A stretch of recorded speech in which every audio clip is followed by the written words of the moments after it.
Voilà, merci d'avoir répondu à cette invitation de la Maison de l'Europe. Je suis Xavier de Bontry, je suis journaliste à Entreprendre.bzh. Je suis très heureux d'être avec vous pour animer cette rencontre avec, vous allez le voir, beaucoup de témoignages et surtout, j'espère aussi, d'interactions entre nous. On n'est pas très nombreux, on est une bonne jauge pour pouvoir échanger, donc on prendra le temps nécessaire afin que vous puissiez poser toutes les questions qui vous intéressent. Mais avant de débuter cette table ronde, on peut être en préambule, Michel Dorin, président de la Maison de l'Europe, vous aviez un avis à faire, plutôt une réaction à l'actualité immédiate que nous avons tous en tête, j'allais dire au cœur depuis quelques jours, cette offensive sur l'Ukraine. Vous aviez un mot à adresser à Vladimir Poutine, je crois. Oui, tout à fait. Et en fait, je m'excuse devant vous tous, mais je voudrais le remercier. Et dire un grand merci pourquoi? Parce que d'une part, il nous démontre en pratique ce qui ne pourrait nous atteindre si on ne continue pas à parfaire la construction de notre Union européenne. C'est le premier point. Le deuxième point qui nous démontre, et je lui dis merci une deuxième fois, c'est que la paix est quelque chose de très fragile. Il nous le rappelle, et donc je pense qu'il faut que nous en tenions compte. Le troisième point aussi, c'est qu'il nous montre l'exemple du fait qu'on peut passer d'un système, on va dire, démocratique à un système de démocratie illibérale. Il y en a quelques-unes, vous savez, qui sont en train de naître ou qui auraient envie, et qui vont aller après vers un système qui peut être avec soit avec un autocrate, soit avec un dictateur à sa tête. Et surtout quand on a quelqu'un qui, par ce qu'on appelle l'hubris, hein, c'est-à-dire le fait d'avoir la tête qui grossit très très vite, ne voit plus très bien où il peut s'arrêter. Donc de ce côté-là, il nous donne un enseignement, et pour cet enseignement, il faut également le remercier. Voilà, donc c'est ça que je voulais vous dire, et bien évidemment, la réflexion que je proposerai à M. Poutine, si vous voulez bien m'écouter, mais je pense qu'il ne le fera pas, c'est de lui dire que, un peuple est éternel. Un tyran n'a qu'une vie. On en a vu, ils sont appelés Staline, ils sont appelés Mao, ils sont appelés Hitler, et ils sont passés. Mais les peuples sont restés.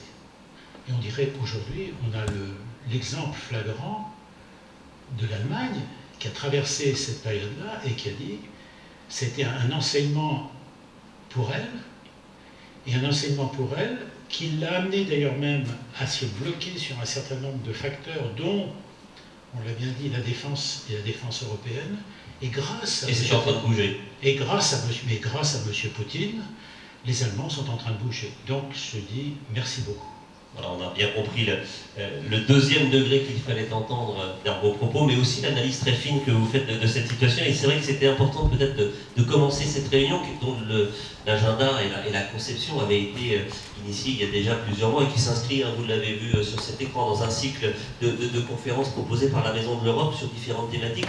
Aujourd'hui, c'est l'international et l'innovation. Et c'est vrai que souvent on a des conférences sur l'international d'un côté ou sur l'innovation de l'autre, plus rarement en associant ces deux thématiques. Et pourtant, c'est très fécond d'avoir cette approche liée pour pouvoir mesurer. Quand on parle avec les entreprises, on le sait bien, beaucoup nous disent, bah oui, j'ai une innovation qui m'ouvre les portes de l'international, ou alors je suis allé à l'international avec des partenaires qui eux-mêmes m'ont appris des choses. Et finalement, on va s'apercevoir, et c'est un peu l'enjeu de cette conférence ce soir, que l'Europe, l'Union européenne, la Commission et les outils financiers qui sont mis en œuvre dans ce cadre-là sont des moteurs très puissants pour pouvoir se développer dans ces deux dimensions. On va observer cette situation de manière très, très pragmatique avec des témoignages. On va retrouver dans quelques instants des accompagnateurs qui sont là, ici en Bretagne, pour accompagner les acteurs économiques justement dans ces double dimension, l'international et l'innovation. On va pouvoir discuter avec Lydie Kernaïs et Basile Longin, qui sont respectivement délégués international et délégués innovation de BPI France en Bretagne. On pourra dialoguer avec Alexandre Collomb, le directeur de l'Ariste Bretagne et de Enterprise Europe Network, avec Christian Kefelec, ex-fondateur, dirigeant d'Astelia, aujourd'hui président du directoire de Bretagne Commerce International, avec évidemment Jean-Christophe Piot, qui est le président des conseillers du commerce extérieur, les CCE de Bretagne, qui est président aussi, qui est le directeur du Centre mondial de l'innovation du groupe Roulier. Et je n'oublie pas, c'est le dernier intervenant qui va nous rejoindre dans quelques instants, Alban Pobla, le cofondateur de Dilepix, qui est aussi expert industriel depuis, je crois, 2006, je parle sous son contrôle en le cherchant du regard, il est devant moi, expert industriel auprès de la Commission européenne. Donc on aura à la fois des experts de l'accompagnement et puis des praticiens de cette action de l'international et l'innovation. Mais avant de les retrouver pour engager le débat, je vous propose d'écouter tout de suite l'intervention qui a été enregistrée d'Adina Révol. Adina Révol, elle est porte-parole de la représentation en France de la Commission européenne, ancienne conseillère économique. Elle revient justement sur le soutien apporté aux acteurs économiques par la Commission, notamment en matière d'innovation et d'innovation numérique, c'est une partie de son propos. Elle souligne également l'articulation de cette intervention européenne avec le plan de relance dont on parle évidemment beaucoup. Je vous propose de l'écouter.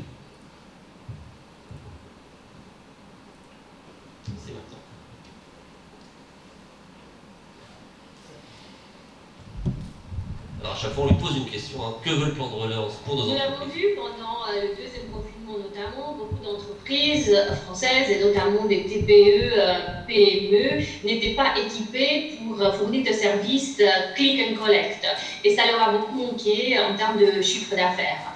Et nous avons vu ce manque de numérisation des entreprises françaises. Le confinement était un exemple criant, mais les chiffres étaient là avant le confinement.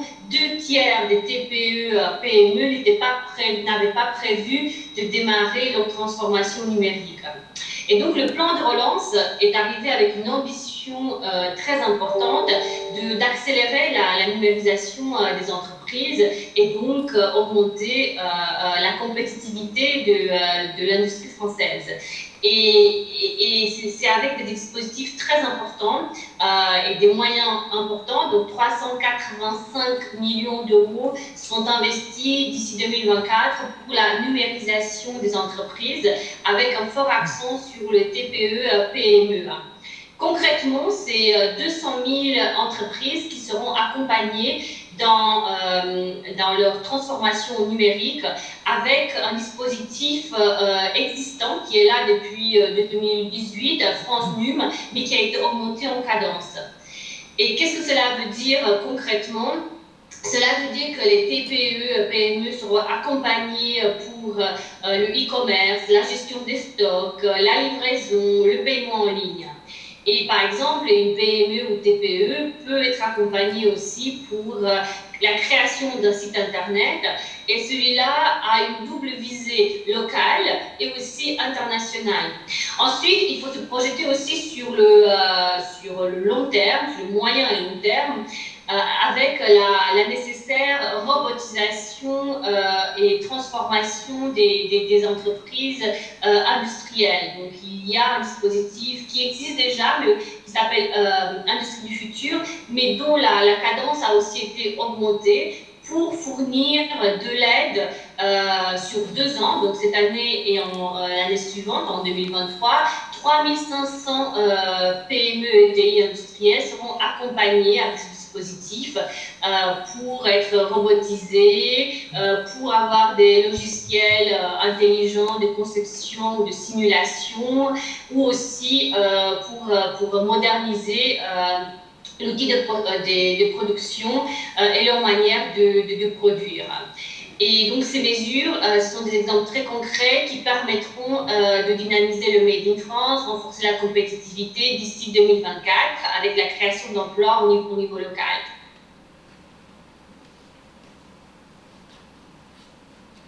Donc la France a reçu une enveloppe de 40 milliards d'euros. Cette enveloppe est basée sur l'impact qu'a eu la pandémie sur l'économie française. Et donc ces 40 milliards d'euros sont inclus dans le plan de relance qui s'appelle France Relance, qui totalise 80 milliards d'euros d'investissement. Donc concrètement, l'Europe finance la moitié des investissements de France Relance. Et donc dans cette enveloppe de 40 milliards d'euros, il y a des objectifs. J'ai parlé tout à l'heure dans mon exemple 200 000 entreprises qui seront aidées pour leur numérisation. Donc ça, c'est clairement un objectif que la France doit atteindre pour recevoir l'argent de l'enveloppe européenne dans le cadre du plan de relance. Et c'est un mode de fonctionnement nouveau au niveau de l'Union européenne qui est basé sur la performance. Et il a été choisi pour une mise en œuvre rapide. Donc la France n'est pas déboursée sur la base de factures, comme dans le cadre de fonds structurels, mais sur la base de l'atteinte des objectifs qui ont été agréés à l'avance. Donc c'est un mode de fonctionnement basé sur la performance. Alors, sur le volet communication, est-ce que le plan de relance est connu? Alors, le gouvernement français a engagé des mesures de communication très importantes. En tant que citoyenne, je vois moi-même à la télé des pubs France Relance. On voit un petit drapeau français, un petit drapeau européen, sur plusieurs dispositifs. Il y a aussi un site internet France Relance qui a été mis en place. Tout y est, les appels à projets, les mesures, les documents utiles, les projets financés et même le plan de relance. C'est-à-dire que vous pouvez voir ce qu'il y a dans le plan de relance français. Quant aux entreprises, les mesures spécifiques aux entreprises sont mises en œuvre avec les régions et les chambres consulaires des CCI et des CMA. Donc il y a un accompagnement aussi au niveau territorial. Et puis, dans le cadre des mesures dédiées aux entreprises, le plan de relance européen finance aussi des mesures de communication. Donc le gouvernement français doit mettre en place des mesures de communication spécifiques pour faire connaître ces mesures auprès des intéressés au niveau local. Voilà pour cette intervention.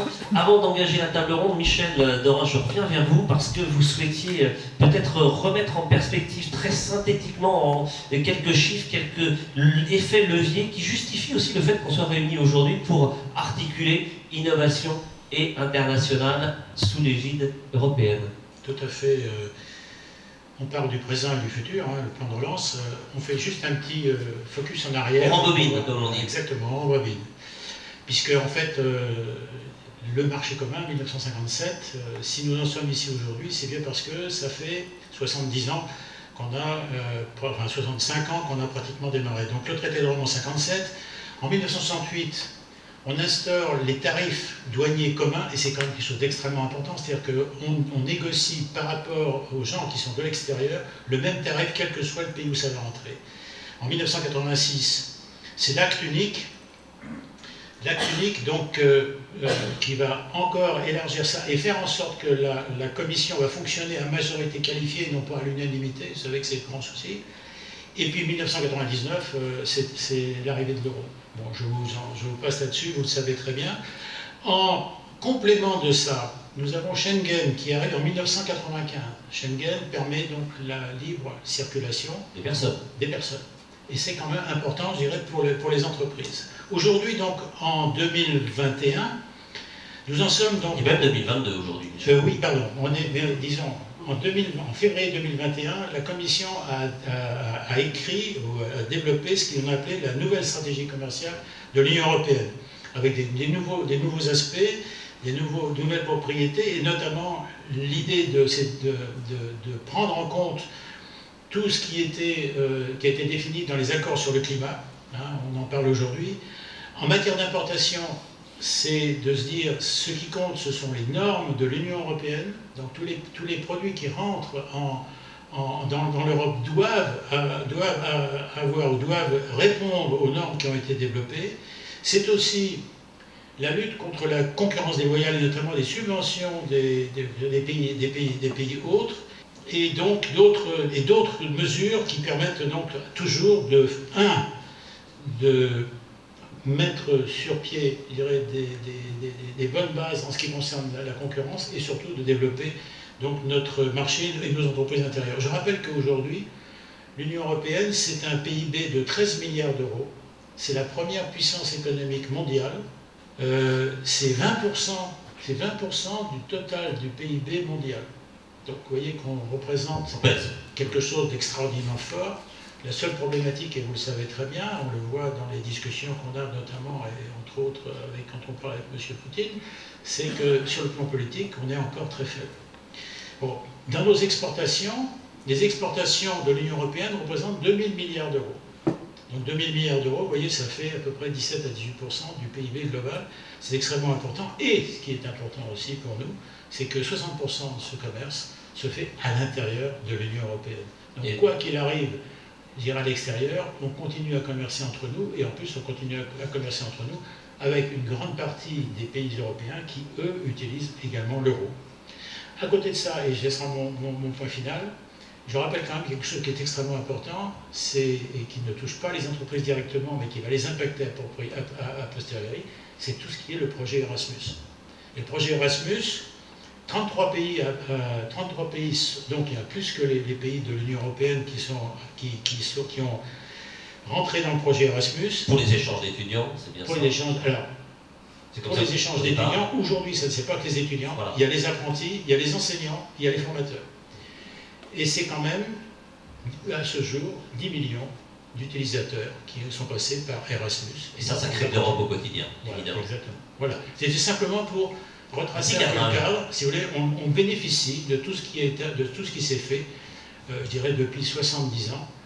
On trouve que ça ne va pas assez vite. Moi, je trouve que quand même, on a fait pas mal de choses. Il faut se rappeler quand même qu'on est 27 pays avec 24 langues différentes et avec des cultures et des manières de voir qui sont différentes. Et je trouve que ce qu'on a construit au niveau de l'Union européenne, c'est pas mal et j'espère que ça va continuer. Voilà, vous êtes un incorrigible optimiste et vous avez raison de l'être. Merci beaucoup, Michel, pour ce petit cadrage. Alors, tout de suite, j'invite les participants à la table ronde à prendre place derrière les manches debout. Lydie Kernéis et Basile Longin. Je le disais, vous êtes les délégués international et innovation des pays France pour la Bretagne. Alexandre Collomb, le directeur de l'ARIST Bretagne et Your Enterprise Europe Network. Christian Pufelec, le président du directeur de BCI. Jean-Christophe Piot du groupe Roulier et des CCE, et puis je n'oublie pas Laurent Faublas, voilà, qui était le dernier sur la liste et qui va pouvoir s'installer aussi. Alors je pense qu'on va pouvoir vous installer comme vous voulez, comme je vous connais, je saurai à qui m'adresser, il n'y a pas de problème. Et quand vous pourrez enlever le masque quand on parle, voilà, je pense que là ça va être parfait, en tout cas pour la compréhension de nos échanges, ce sera évidemment plus simple. Alors je vois que les uns et les autres sont bien en place. Je vais peut-être commencer tout de suite par Alexandre pour un petit point de cadrage justement sur toutes ces initiatives en matière d'innovation et d'internationalisation. C'est le cœur de ce que vous faites en tant que coordinateur de ce programme EEN, Enterprise Europe Network, pour la Bretagne et les Pays d'Or. Je trouve que vous avez la casquette birégionale sur ces deux sujets. On est vraiment au cœur d'une démarche qui est quand même déjà construite, sans remonter à 75 ans. Ça fait déjà quelques années qu'on travaille sur ce binôme-là, entre international et innovation. Alexandre. Oui, merci, bonjour à tous. C'est vrai que je ne fais pas mon âge. Le réseau Enterprise Europe Network, et bravo de l'avoir dit parfaitement bien dès le premier coup, parce que c'est un nom qui est... je me suis beaucoup entraîné avant de me livrer à cet exercice. C'est un dispositif qui a été créé en 2008 par la Commission européenne, mais qui était le fruit de réseaux existants, parce que la Commission européenne, dès les années 90, s'est dit il faut qu'on ait dans les régions européennes des relais pour les entreprises qui puissent expliquer comment se construit l'Europe, comment, comme l'a expliqué Michel tout de suite, l'Europe peut intervenir au quotidien des entreprises. Et donc, parce qu'il y a un côté boîte noire quand même, quelquefois quand on discute, on ne sait pas trop d'où ça vient, par où ça passe, et on a besoin d'avoir un peu d'éclairage. C'est ça que vous servez. Oui, c'est là où l'Europe a été quand même assez avant-gardiste en se disant il faut qu'on ait ces relais pour pouvoir déployer les idées ou les propositions de Bruxelles sur le terrain. Alors nous concrètement, pourquoi c'est intéressant d'être là aujourd'hui, c'est que notre mission principale, c'est bien d'être au carrefour entre l'internationalisation et l'innovation dans les entreprises. Alors ça se fait comment? Ça se fait déjà en expliquant l'environnement d'affaires, puisque quand on pense innovation internationale, avant de parler de financement, il faut bien comprendre que l'Europe, elle intervient essentiellement sur l'environnement des affaires. C'est simplifié. Alors c'est vrai que ça peut être caricatural de se dire oui, l'Europe simplifie, depuis des années pour faire tomber les barrières douanières, pour faire tomber les contrôles techniques sur les produits et autres, pour harmoniser les choses. Donc ça c'est un premier métier sur lequel on est très occupé, c'est expliquer les normes européennes, la réglementation, pour que les PME puissent travailler sur ce marché important. Les PME et les ETI, pas que les grands groupes, là aussi on tord le cou à une idée reçue parfois, d'ailleurs c'était une des questions qu'on posait dans ce débat, c'est aussi évidemment les PME qui sont... Et c'est surtout, et nos cibles sont surtout les PME qui n'ont pas de service juridique, qui n'ont pas forcément d'équipe à l'international, qui peuvent travailler sur le marché européen. Donc là, c'est pour moi le cœur en fait, de l'action européenne, c'est cet environnement d'affaires.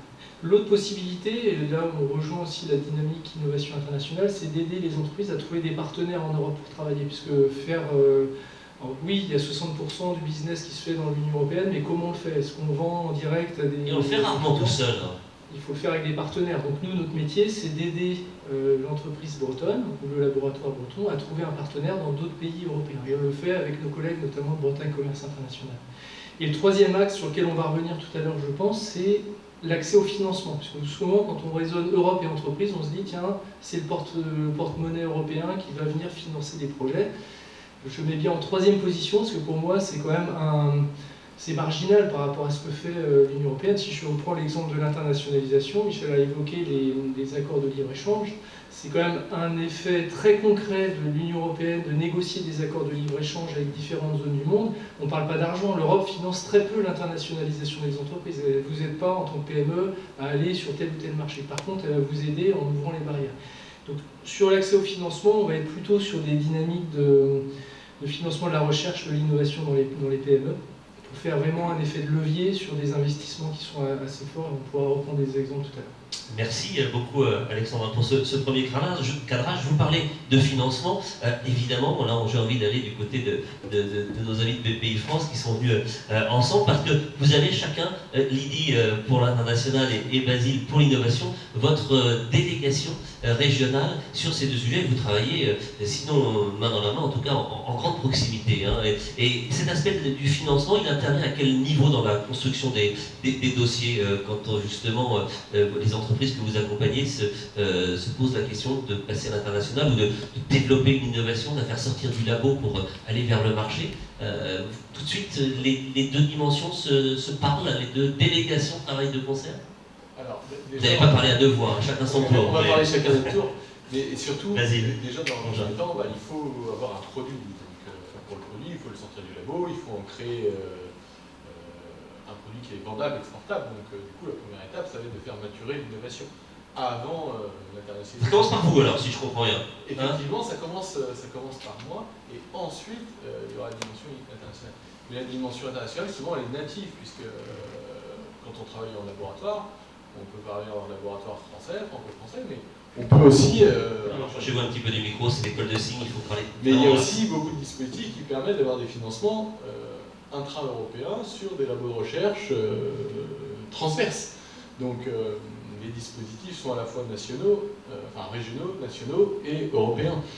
Mais même si on est sur un financement uniquement régional, il y a toujours l'Europe qui est derrière. Qu'on soit sur un financement d'État pour faire maturer l'innovation, pour faire un programme de R&D, qu'on fasse... Il y a toujours l'Europe qui est derrière. C'est connu ça, ou insuffisamment d'après vous, de vos interlocuteurs? Souvent c'est inconnu, puisque quand on donne un accord avec un financement régional sur un programme innovant, il y a le logo BPI, il y a le logo région. Mais finalement, il n'y a pas le petit drapeau européen derrière, qui est comme celui qui est sur votre table là, pas toujours, alors que finalement là, il y a l'Europe quand même derrière.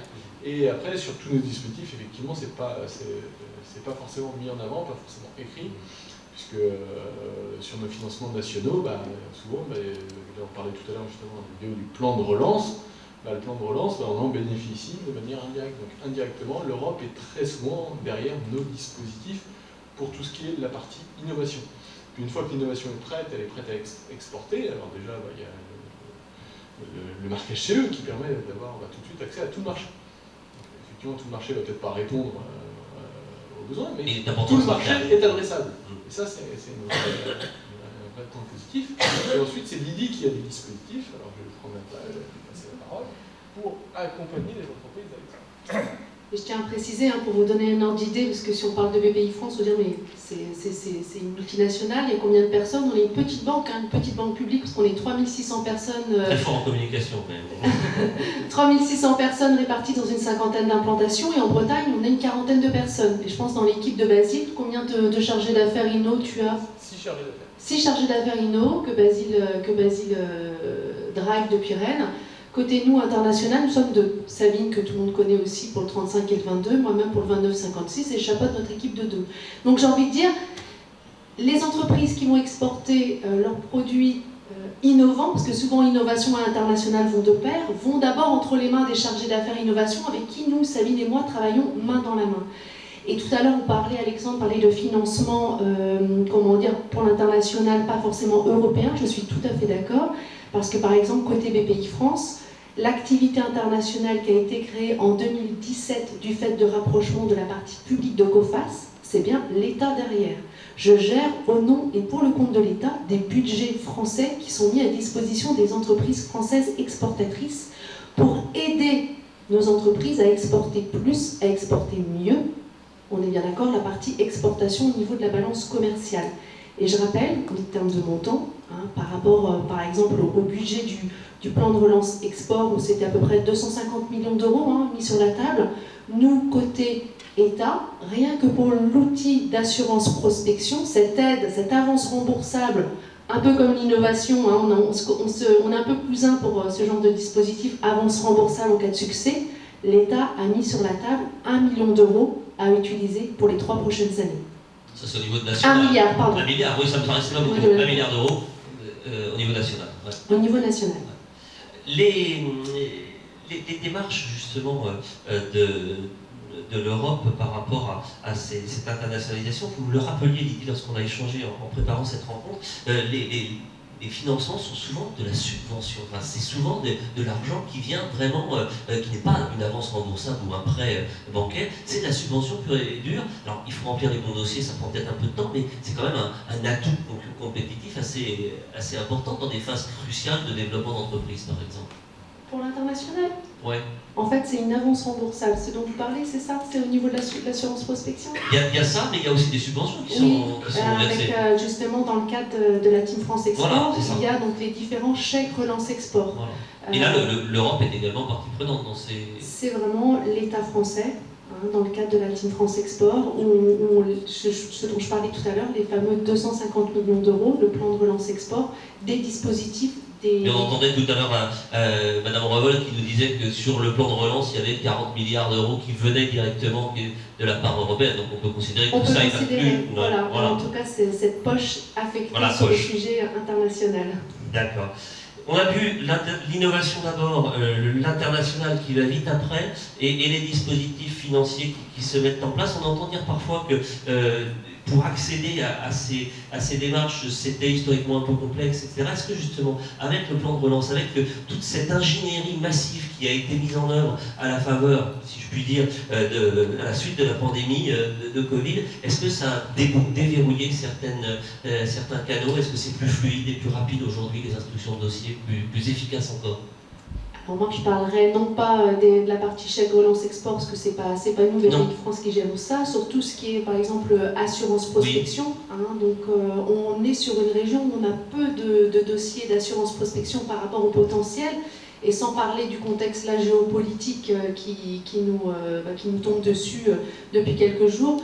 Je pense que voilà, ça peut être compliqué des fois de travailler. C'est pas assez connu encore? C'est pas ça, c'est qu'en fait, nos entreprises bretonnes, on parlait tout à l'heure des chiffres, 60% des exportations de la France se font en Europe, je suis d'accord.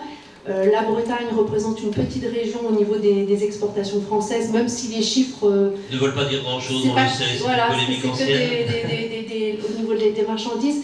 Mais je veux dire, on est des entreprises bretonnes de petite taille, donc pas forcément structurées. Et le plus dur à l'international, c'est de prioriser ces pays.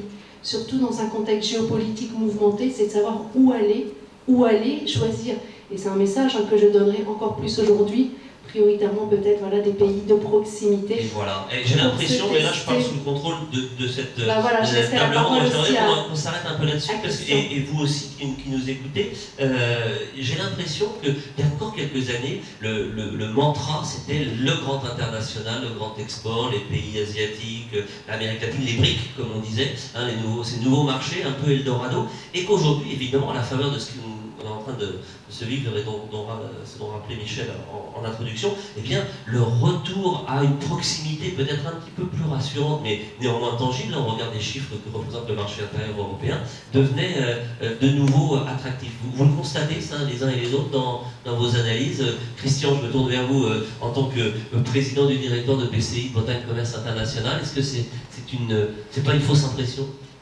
Non, pas du tout. Je pense que l'activité à l'import-export de notre région, il y a 6 ou 7 pays européens au sein des 10 premiers. On trouve évidemment l'Allemagne, l'Espagne, l'Italie qui sont aux 3 premières places. On va trouver la Belgique, les Pays-Bas, la Pologne éventuellement, et puis tout ça en oubliant UK, puisque nos amis anglais ont décidé de ne pas rester. Donc c'est quelque chose qui existait, c'est quelque chose dont on observe à BCI que sur les 2 dernières années, Covid oblige, est en train de se renforcer parce que c'est tellement difficile d'aller au grand export que c'est plus facile de rester à proximité.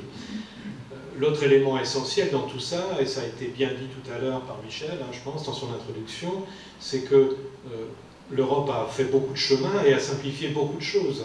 N'oublions pas que l'on parle de faire du commerce dans des pays qui ont pour beaucoup la même monnaie que nous, pour lesquels il n'y a plus de frontières ni pour les hommes, ni pour les biens, ni pour les services, et donc plus de douanes, etc., etc. Donc la réglementation, ça a été aussi évoqué, la réglementation s'est simplifiée. Donc aujourd'hui, quand une entreprise décide de faire de l'international en Europe, ce n'est pas plus facile qu'ailleurs de faire du business, mais c'est presque aussi simple que d'en faire en Provence, Côte d'Azur. Voilà, donc c'est très important de ne pas oublier ça. Il n'en reste pas moins que le grand export retrouvera ses places, je pense, rapidement, parce que si on regarde encore une fois au-delà des 6 ou 7 premiers que j'évoquais tout à l'heure, les suivants, ce sont les États-Unis, la Chine et Singapour, dans nos chiffres régionaux. Donc, il m'étonnerait que ces destinations-là disparaissent complètement, notamment en import venant de Chine, en tout cas pas du jour au lendemain, mais ça fait aussi partie des sujets importants. Et la Russie, pour l'agroalimentaire, peut-être l'Ukraine aussi la Russie en import, oui, est un partenaire important. J'ai fait demander d'ailleurs, au passage, petite parenthèse, j'ai fait demander à l'équipe BCI, Gilbert est dans la salle, il me confirmera, on ne sait pas trop dire combien d'entreprises travaillent avec ces pays-là, mais il y aurait 200 entreprises qui déclareraient travailler avec la Russie et une 60aine travailler avec l'Ukraine. De manière régulière. Voilà. Dans notre panel, en gros, de la moitié des entreprises régionales qui travaillent à l'international. Donc oui, ce sont des partenaires importants qui resteront, je pense, importants au-delà de la crise. Je reviens juste sur ce que disait Lydie et puis ce qui était dit sur la complexité. Moi, j'ai un parcours qui m'a fait connaître des choses complexes. Chez Astelia, avec une part à l'international assez considérable. Qui se sont simplifiés. Ce qui était géré auparavant par la COFAS et qui est maintenant géré par BPI France, c'est quelque chose qui a quand même été bien vulgarisé au fil du temps grâce à, entre autres, aux banquiers qui étaient porteurs de ces appuis, et puis aujourd'hui BPI France qui fait son travail de terrain et de proximité avec les entreprises sur ces sujets-là. Donc c'est vrai que dans les TPE, PME qui ne sont pas structurés à l'international et avec les différents outils transversaux qui sont nécessaires pour ça, c'est compliqué, ça reste compliqué, mais il faut continuer à vulgariser. Alban Poblat, je vais vers vous en tant que justement entrepreneur. Vous êtes le cofondateur de Dilepix, spécialisé dans l'IA et dans l'agriculture, maintenant qu'on appelle l'agriculture de précision. C'est le juste nécessaire des intrants pour assurer la bonne croissance des produits. Et je le disais en vous présentant tout à l'heure, expert auprès de la commission expert industriel depuis déjà 2006. Donc vous connaissez bien ces arcanes de l'intérieur et peut-être que dans le développement de l'entreprise que vous avez co-créée, Dilepix, vous vous appuyez aussi sur ces compétences-là pour faire grandir votre structure. Racontez-nous. Oui, ça aide beaucoup en soi.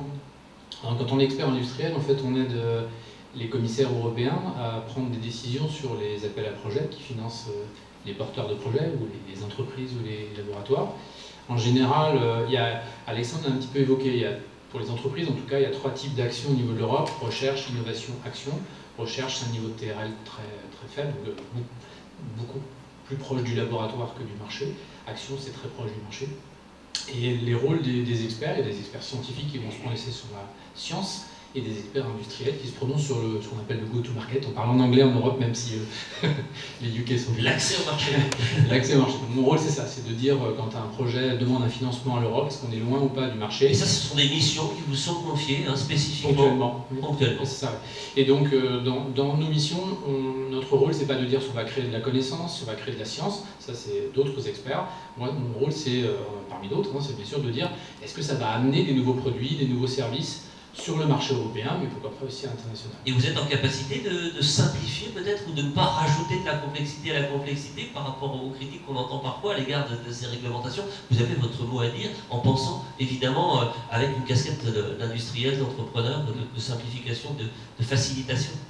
Je pense qu'en France, on dit beaucoup de mal de la Commission sur oui, c'est un sport national. La complexité, c'est un sport national, il y a une espèce d'hésitation, de timidité à candidater à l'Europe, c'est dommage. Moi je vois beaucoup passer de projets grecs, portugais, italiens, espagnols, et qui remportent des belles sommes d'argent. Et on voit très peu de projets français, portés par des Français. On voit peu de Français dans les consortiums, parce que souvent quand même les appels à projets européens impliquent de se mettre en consortium. C'est pas toujours le cas, il y a des financements qui peuvent être individualisés, notamment les anciens SME, donc dis-moi le nouveau nom de PME Instruments maintenant, effectivement.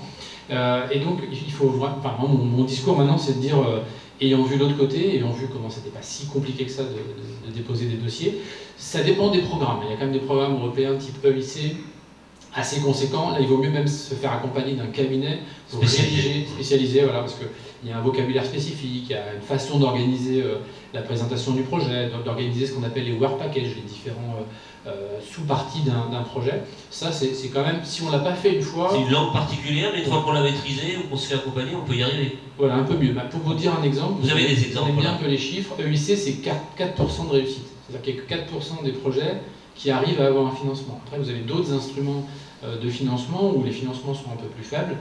Je ne connais pas tous les ratios de financement, etc. Mais là, vous pouvez arriver à quasiment un projet sur 3, un projet sur 4 qui reçoit un financement. Pour votre activité d'Illepix, qui emploie, je crois, 13 personnes aujourd'hui, 13 collaborateurs, un chiffre d'affaires de l'ordre de 500 000 euros, un peu moins, vous avez déjà utilisé ces dispositifs pour développer votre activité? Alors, on a plusieurs niveaux. Sans trahir de secret, peut-être? Non, c'est pas du tout un secret, puis on en est fiers. Et, on l'a dit tout à l'heure, vas-y, on met les logos aussi de ceux qui nous accompagnent. C'est de l'argent public, hein, rappelons-le, donc il ne faut pas avoir honte de l'avoir. C'est souvent des subventions, voilà. Et effectivement, il y a aussi l'avance remboursable. Je ne vais pas rentrer dans le détail, je vais vous donner des ordres de grandeur. Il y a plusieurs niveaux d'aide qu'on peut avoir de l'Europe.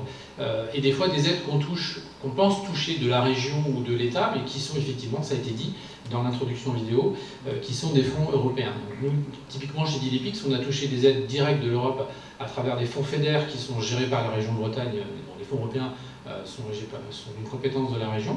Ça nous permet, sous forme de subvention, généralement à 50%. C'est pas 100. Quand on parle de subvention, il faut bien comprendre qu'on ne reçoit pas de l'argent pour financer l'intégralité des projets. En général, on a ce qu'on appelle un taux de financement, et donc on a un reste à charge quand même à financer par l'entreprise, donc on ne peut pas recevoir de l'argent si on n'a pas suffisamment de fonds propres. Il ne faut pas croire non plus que l'Europe distribue comme ça. Ça peut arriver. En tant qu'expert industriel, des fois je vois des gens qui gagnent, je ne suis pas tout à fait d'accord, mais moi, c'est pas moi qui décide évidemment. Mais globalement, pour la grande majorité, il faut montrer suffisamment de solidité. Et je reviendrai sur la complexité après. Il faut voir aussi qu'il y a des financements indirects. Nous, des fois, on est prestataire d'une entreprise qui a gagné un financement européen, qui nous fait travailler comme apportant de la R&D supplémentaire. Donc ça, c'est deux grands angles. Et ça peut aller encore une fois d'appel à projet porté par la région. On a parlé du plan de relance, des PIA, des programmes d'investissement d'avenir, qui sont là des compétences nationales, mais on le sait derrière, il y a des fonds européens. Pardon, je ne connais pas les ratios encore une fois, mais il y a sûrement des gens ici qui savent mieux que moi quels sont ces fonds. Sur l'agriculture de précision, c'est 200 millions d'euros qui sont apportés par le gouvernement français aujourd'hui. Oui, c'est un axe stratégique. Vous sauriez peut-être mieux que moi, Lydie ou Basile, dire quel est le ratio avec les fonds européens dans ces aides-là. Et après, il y a d'autres formes que celles que j'ai citées. Il y a bien sûr les programmes européens dans lesquels nous, on est d'Illepix. On vient de co-déposer dans un consortium de 20 partenaires européens un projet pour lequel on postule à un financement de 448 000 euros, par exemple, sur 4 ans. Donc c'est quand même des sommes conséquentes. Et là, pour le coup, comme on est plus en research ou innovation qu'en action, on peut monter quasiment jusqu'à 100% de financement de notre part du projet. C'est super intéressant. Ouais. Résultat En septembre-octobre. Ah, bon, on se rappellera. Voilà. Après, il y a d'autres aides, je vais faire court quand même, on a d'autres aides, et je suis à côté d'Alexandre et je peux en parler encore plus aisément. Il y a EEN par exemple qui nous a permis, nous, de nous faire accompagner par des collaborateurs de Alexandre sur notre montée en puissance sur l'intelligence économique. J'ai beau être consultant en intelligence économique à la base, je ne suis pas forcément la meilleure personne dans ma propre entreprise pour faire passer des messages. Donc on a fait appel à des collaborateurs d'Alexandre pour venir sensibiliser l'entreprise déjà à la veille concurrentielle, aux attaques un peu cyber aussi qu'on pourrait avoir, et puis à introduire une veille plus structurée, documentaire, réglementaire, scientifique, technique et puis concurrentielle chez Dilepix. Et là, typiquement, c'est de l'argent européen qui vient financer, tu expliqueras ça mieux que moi, Alexandre, sûrement des salaires de ses collaborateurs, et ça nous aide directement, même si on ne touche pas d'argent. Et après, donc, on a tout un tas d'autres projets dont je pourrais parler, mais ce qui est important aussi, c'est la partie equity dans une entreprise comme la mienne, qui est une start-up, à moins que vous ayez une question pour plus tard, mais je peux en parler maintenant si vous voulez. Donc chez Dilepix, on a des investisseurs, et dans ces investisseurs-là, on a notamment donc Elaya, qui est un gestionnaire du fonds IT Translation, qui a été créé par l'INRIA, la BPI France, et le Fonds européen d'investissement. Donc dans l'equity qu'on a dans les capitaux de Dilepix, dans le tour de table de Dilepix, on a ces fonds-là, mais on a aussi Brezup qui a été financé par un premier tour de table de 10 millions d'euros, dans lesquels il y a 8 millions d'euros qui viennent de la Commission européenne à travers les fonds fédéraux. Donc ça veut dire que dans une entreprise aussi petite que la nôtre, si on s'est tapé au bon guichet, et là je vais finir de répondre à votre question initiale, c'est pas si compliqué que ça, il n'a pas besoin d'être expert pour y aller, il faut simplement y aller. Et la balance, si vous voulez, Xavier, elle se fait plutôt entre est-ce que le nombre de jours que je vais consacrer à remplir un dossier, à faire un rapport pour avoir l'argent, il n'est pas plus intéressant de l'investir dans de la prospection commerciale. Donc, nous, une entreprise comme la nôtre, voilà, on va toujours faire une balance. Est-ce que ce ne serait pas plus intéressant pour nous d'aller chercher plutôt des clients que des subventions? Donc quand on va chercher plusieurs centaines de milliers d'euros, c'est plus intéressant l'Europe. Ça vaut le coup de passer un peu de temps à remplir un dossier. Mais c'est pas si compliqué que ça. Justement, Christian. Je voulais juste préciser un petit peu, compléter ce que dit Alban à propos de Brezup. Voilà, si je voulais vous interroger là-dessus, vous êtes membre du comité consultatif de Brezup. Tout à fait. Donc Brezup, c'est un fonds qui a été mis en place par la région de Bretagne, comme il a été dit, pour accompagner les entreprises dans leur phase d'amorçage, et qui suppose que ces entreprises soient impliquées évidemment en Bretagne, créent de l'emploi en Bretagne et se développent sur notre territoire. Et Brezup intervient en partenariat avec d'autres investisseurs. Donc vous n'allez jamais tout seul en fait, non? Régionaux ou pas. Vous allez rarement tout seul, vous êtes toujours en consortium aussi dans les financements. Oui, il y a toujours au moins un autre investisseur avec Brezup. Et donc, comme l'a dit Alban, en fait, ce fonds Brezup, qui maintenant est à 20 millions d'euros, est à 80%. En 2015 ou 2016, hein, si ma mémoire est bonne. 2016, je crois. 2016, ouais. Est à 80% financé par le FEDER, donc des fonds européens. Donc c'est très important parce que c'est quelque chose qui manquait un petit peu dans le panel pour accompagner les entreprises, notamment les entreprises innovantes, qui ont toujours un petit peu de mal à trouver des fonds. Alors soit on les fait grimper aux arbres parce qu'elles sont dans le domaine du digital et que tout le monde à un moment donné va parler de cybersécurité ou de tel ou tel sujet particulier du digital, et là tous les investisseurs veulent y aller en même temps. C'est assez moutonnier, un investisseur, j'espère qu'il y en a dans la salle pour entendre.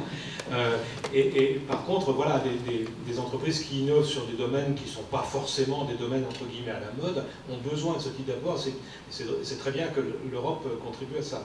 Aujourd'hui, Brezup, pour avoir il y a une trentaine de participations dans les entreprises, dans les différents départements bretons, alors un peu plus en Ille-et-Vilaine qu'ailleurs, mais et dans différents segments dans différents segments, hein, on peut trouver des belles histoires hein, qui font parler d'elles, comme par exemple Unseen Labs, qui envoie des satellites. Donc il y a des entreprises vraiment de tout type sur notre territoire. Je pense aux robots T-Bot pour les poulaillers, par exemple, aussi. Donc, généralement, ce sont toutes des entreprises qui ont aussi eu un parcours d'accompagnement à l'innovation de BPI France, parce que leurs projets sont innovants. Merci, mais justement, je voulais vous faire réagir sur ce point-là, mais vous avez été encore plus rapide que moi, Christian. Je voudrais me tourner à présent vers vous, Jean-Christophe Piot. Je le disais en vous présentant, vous êtes président de la section Bretagne des conseillers du commerce extérieur. Vous êtes aussi le directeur du financement de l'innovation du groupe Roulier. Et à ce titre-là, tout ce qui vient d'être expliqué, j'imagine que c'est un petit peu votre quotidien aussi. À l'échelle internationale d'un groupe comme Roulier, financer l'innovation, c'est aussi être en capacité d'aller mobiliser tous ces canaux, tous ces leviers. Et l'Europe en fait partie. Oui, c'est mon quotidien dont on parle. D'abord, je voudrais remercier Michel parce que mêler innovation et international, c'est relativement original, alors que c'est normalement dans l'ADN de toutes les entreprises. Si je parle plutôt avec ma casquette roulier, on n'est pas dans le domaine de la PME, on est 9000 salariés, on fait 2,6 milliards de chiffre d'affaires, on est on commerce avec 130 pays, et les piliers du développement du groupe, c'est vraiment l'innovation, l'industrie et l'international. C'est vraiment nos trois piliers. On ne va pas à l'international. On n'a pas d'avantage en France en termes de main-d'œuvre, on n'a pas d'avantage en France en termes d'énergie. Donc si on va à l'international, c'est mieux d'y aller avec des produits innovants, ou des services innovants, ou en tout cas amener quelque chose que les autres n'ont pas. Et cette innovation, alors j'ai entendu des tas de choses passionnantes, donc c'est vrai qu'il y a des programmes français qui nous aident bien, il y a les régionaux. On a parlé de PIA, PIA 4, il y a des programmes ANR. Et quand on est un grand groupe... L'Agence nationale de la recherche, c'est ça? Oui. Quand on est un grand groupe, si on veut trouver des fonds de façon relativement significative pour faire de l'innovation, du développement, de la recherche, il faut aller à l'Europe. Clairement, il faut aller à l'Europe. On avait le plan Horizon 2020 qui s'est achevé. Et on a un plan qui est encore mieux, qui s'appelle Horizon Europe, qui est doté de 95,5 milliards. Donc c'est inédit, c'était 30% de plus que Horizon que H2020, donc c'est quand même tout à fait significatif et sympathique. Et c'est vraiment un moyen, on parlait tout à l'heure de taux d'aide, de subventions directes. Là on est entre 40 et 100% de subventions. Sur Horizon Europe. Sur de l'Horizon Europe, sur du LIFE aussi, il y a des projets qui sont plutôt... Nous, on a essayé, malheureusement, ça n'a pas été un succès, mais on a essayé de porter un projet LIFE qui sont plutôt des projets environnementaux. Dans la science du vivant, etc. Oui. Là, c'est un peu moins, c'est 5,4 milliards d'euros, mais c'est quand même intéressant. Horizon 2027 aussi. Et... quand on parlait de choses qui se simplifient, alors je ne dirais pas tout à fait quand même, parce qu'on a parlé de consortia. Si vous voulez vous lancer dans un projet européen innovant d'envergure, ça veut quand même dire, sous Horizon Europe, 5 à 6 minimum pays concernés. Ça veut dire associer des grands groupes, des PME, voire des TPE, des start-up, des laboratoires publics. Il y a du public-privé aussi. Voilà. Et donc c'est passionnant. On se tape la rédaction d'une concept note en anglais, évidemment. Ça a été un grand progrès, cette histoire de concept note, parce que ça permet, en 20 pages, de proposer un projet du consortium, de dire voilà, on a envie de faire telle et telle chose. Notre programme LIFE, c'était on va réduire de 20% le taux d'azote dans la nappe phréatique. Que ça ne vous intéresse pas, d'azote d'origine agricole. Et pour ça, il faut mettre du monde autour. Il faut mettre beaucoup de monde autour, il faut rédiger les work packages, attribuer à chaque membre du consortium ces work packages et les coordonner et les rendre homogènes et intelligibles. Et puis une fois qu'on a notre joli résumé en 20 pages, un truc énorme avec un budget, on l'envoie à la commission. Il se passe combien de temps pour avoir une réponse? Il s'est passé quelques mois entre déjà la rédaction rédactionnelle et encore une fois, on n'est pas une PME, c'est là que je dis, quand on dit que ça simplifie, ouais. On n'est pas une PME, être porteur d'un projet comme ça, faut être... on a été 3 collaborateurs, moi en finance et 2 scientifiques. Il faut avoir les moyens quand même. Les moyens humains et la capacité de porter dans le temps. Pendant plusieurs mois, mobilisés à 30-40% de notre temps. Donc, et ça n'a pas marché en plus? Pardon? Et ça n'a pas fonctionné? Et ça n'a pas fonctionné parce que notre concept note a été retenu. Donc on dit ouais, youpi, génial. Donc la concept note retenue, ça veut dire allez-y, faites la full notice. La full notice, c'est 100 pages plus les annexes, toujours en anglais. Et donc là, on développe son projet. Et là, on a développé notre projet sur 100 pages. Et puis, alors on a vu une évaluation de la commission qui était très sympa sur notre concept note en nous mettant des points forts qui sont devenus des points faibles dans la full notice parce que ce ne sont pas les mêmes évaluateurs. Voilà, Il y a un petit sentiment d'injustice en vous Ouais, écoutant là. on a même déposé une réclamation, mais il paraît que ça sert à rien, donc ça n'a servi à rien, effectivement. Mais alors oui, l'exemple que vous donnez, là, Jean-Christophe, il est presque un peu contre-productif, excusez-moi. On se dit, bah, tout ça pour ça, si eux n'y arrivent pas à rouiller avec les structures qu'on leur connaît, moi, PME, comment je vais m'y prendre? Non, mais c'est pour ça que je voulais citer aussi un exemple qui a oui. marché. Ouais. Rassurez-nous. On a beaucoup d'exemples en Horizon H2020, Biobased Industry qui ont marché, et là on est partenaire. Et on apprend, je veux dire, il faut avoir des roulettes au vélo pour démarrer, il faut être partenaire. Se lancer dans un projet de dimension européenne en étant porteur, il faut être aidé. On avait été aidé par Enviropéa, on a été aidé par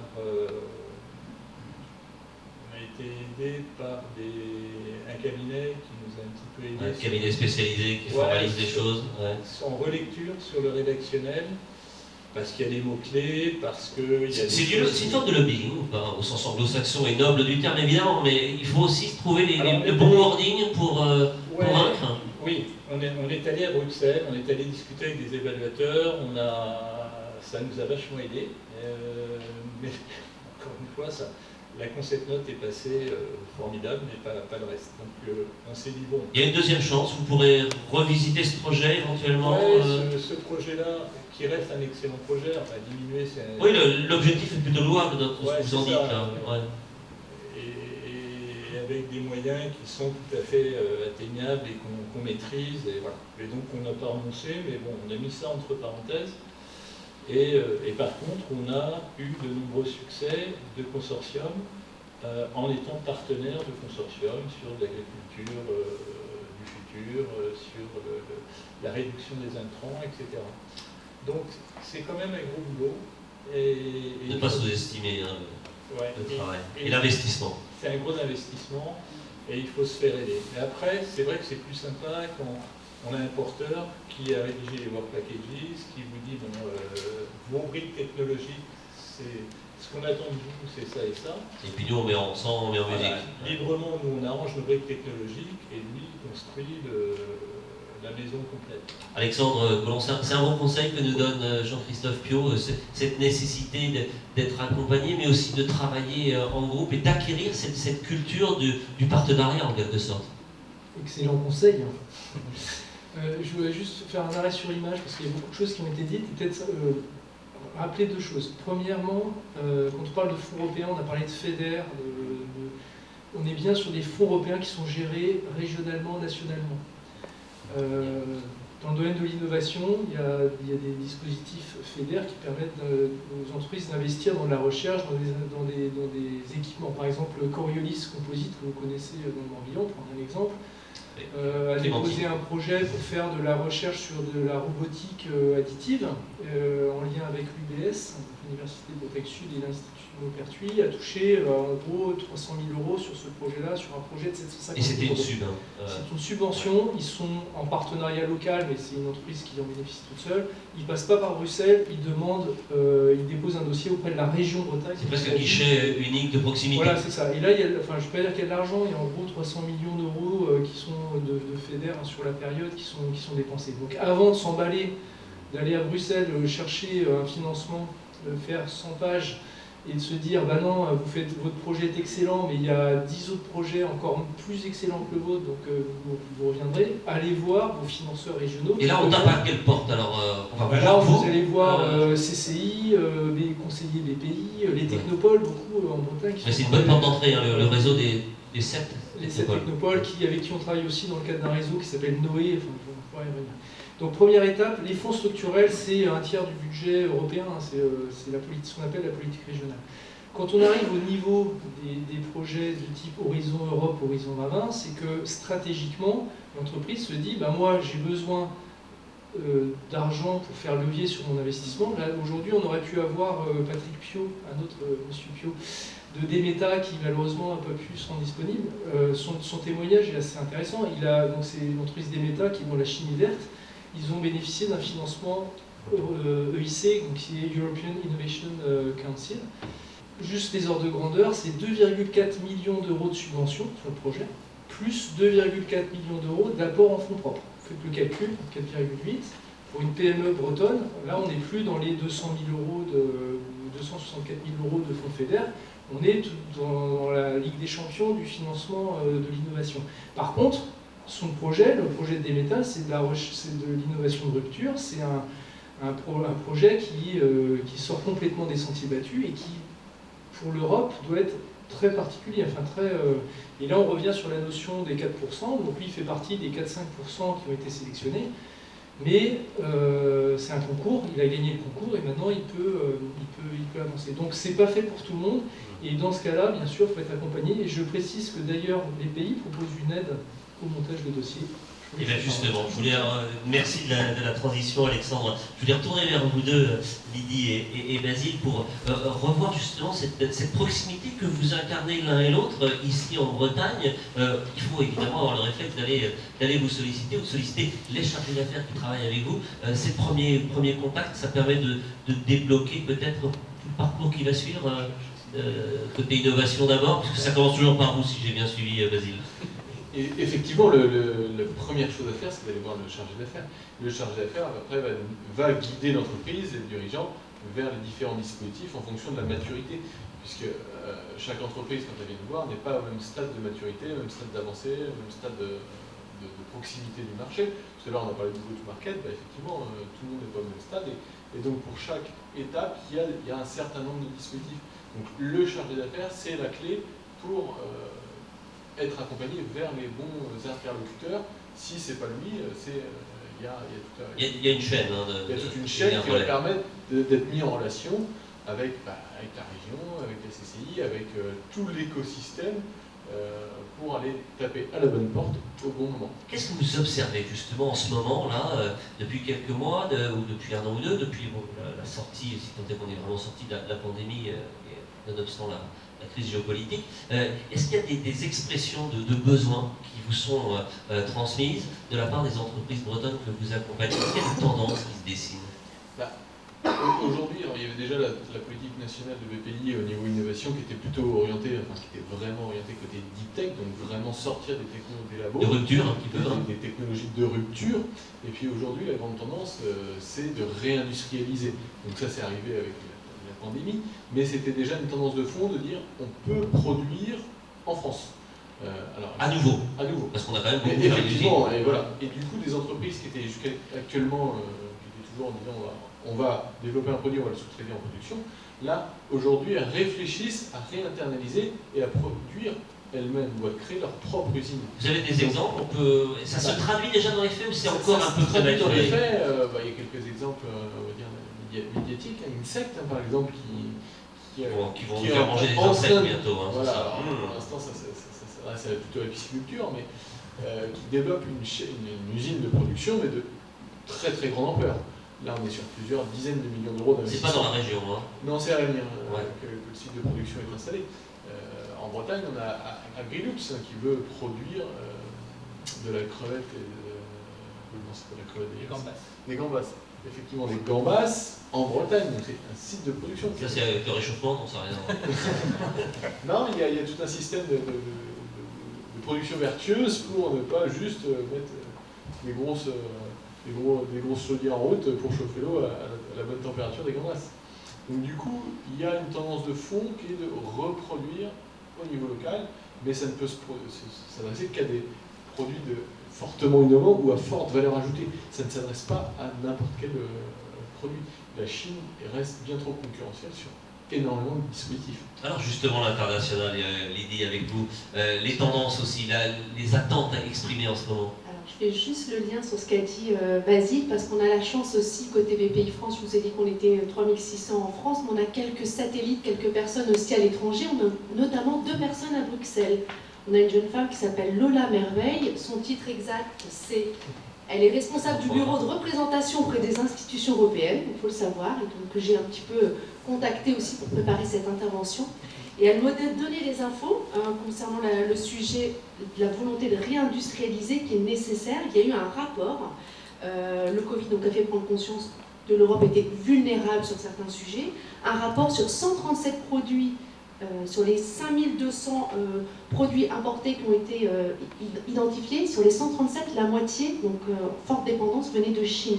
Donc on se rend compte vraiment de cette dépendance chinoise qui nous donne à réfléchir sur le fait justement de relocaliser, ou en tout cas de raisonner par zone géographique beaucoup plus proche, autant pour comment dire, le travail, la conception et la collaboration. Donc ça, c'était important de le préciser, cette volonté, et notre directeur général Nicolas Dufourcq, c'est un vrai sujet, donc la notion de réindustrialisation en lien avec les deep tech, de surfinancer les projets, vraiment de création d'usines, c'est-à-dire des usines qui n'existent pas aujourd'hui, ou même des sociétés qui ne sont pas encore sorties de terre au niveau de leurs idées, on est bien d'accord. Et même des usines qui vont vendre des produits qui n'existent pas encore. Tout un programme. Donc ça, c'est vraiment intéressant à suivre, et ça peut se combiner, et ça nous ramène à la notion justement d'Europe, peut-être en partenariat, en consortium, parce que ce programme de réindustrialisation, il est également porté par l'Union européenne, hein, qui a bien vu que ça devenait un enjeu, le mot est à la mode, de souveraineté. Tout à fait. Donc, sur le volet international, je donnerai un exemple. Donc, toujours notre directeur général, Nicolas Dufourcq, a décidé de créer, par exemple, un accélérateur franco-italien. Donc, vous voyez, on a l'envie de faire travailler entre elles des entreprises. Ça, c'est nouveau.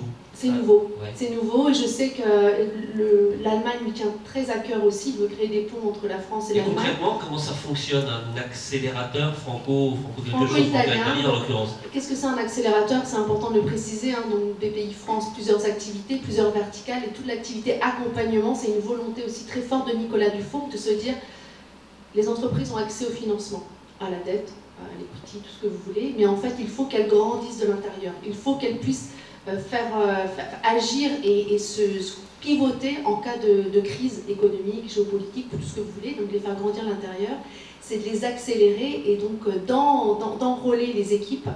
Et donc on a créé des accélérateurs PME, ETI, par secteur d'activité. On a cité tout à l'heure Coriolis qui a aussi été accéléré dans des entreprises. Faire monter en compétences en quelque sorte. Faire monter en compétences tous les compartiments du jeu de l'entreprise. Exactement, sur des sujets bien particuliers. Et là, l'idée, c'était de se dire, voilà, Christian en a parlé, au niveau des pays aussi partenaires pour nos entreprises bretonnes.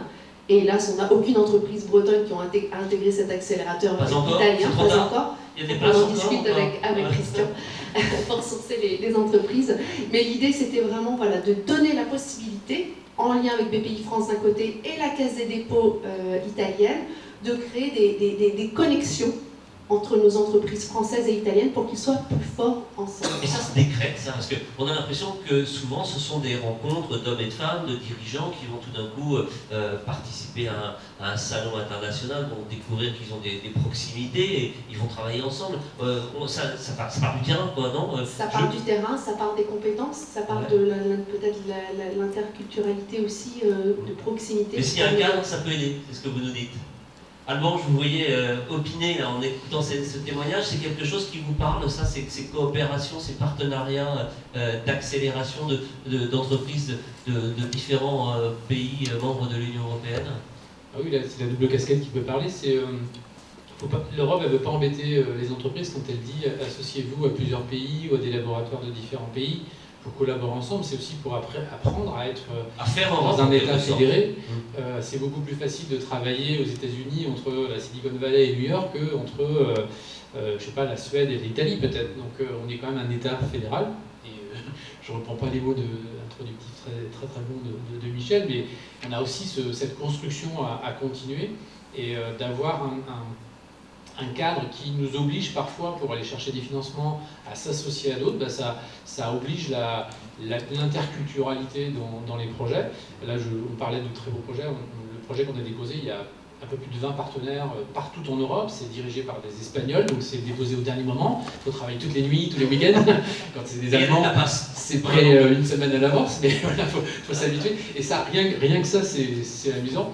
Et les Espagnols sont adorables par ailleurs, hein, c'est pas la question, mais il faut savoir s'adapter aussi.